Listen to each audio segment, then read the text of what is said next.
Mm-hmm. Black churches burning, Ferguson, and your personal experience with police.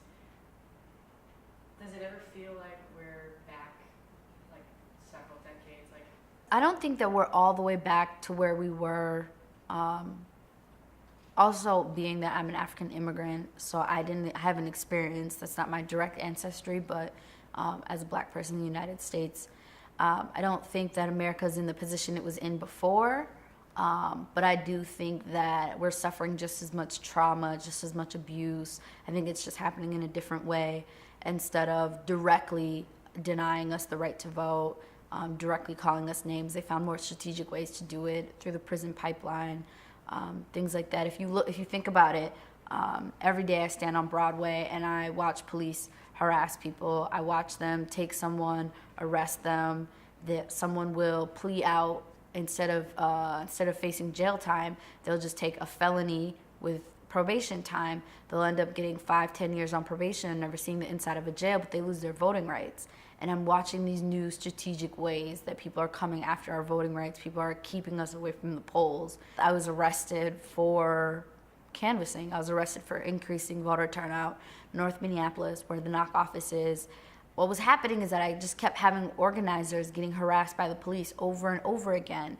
And it just got out of control to the point that I had to start buying cell phones with cameras on them, or little digital cameras for canvassers to carry. We had to do trainings on cop watches. No one's stopping the League of Women Voters when they door knock to register people to vote.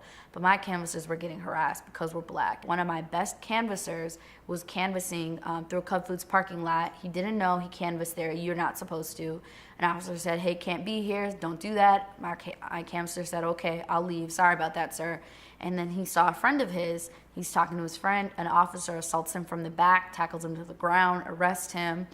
And I get to the scene, and witnesses, multiple witnesses on the scene, say this cop was harassing him, say this cop threatened to shoot people who were on the scene because they were telling him to stop. I asked this officer, I tell everyone, take out your phones, let's record this, let's have a conversation. I asked the officer, why did you do this? What was the reasoning for this? Why are you threatening to shoot people? All we're doing is canvassing. And then he cuffed me, and he arrested me.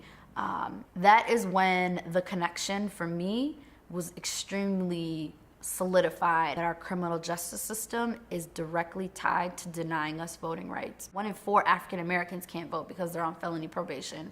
That's just absolutely shameful. It's absolutely shameful. It is clearly a tactic to make sure we don't have access to the polls, and it's clearly affecting our members. People know if you can block us from the polls, you can block us from power.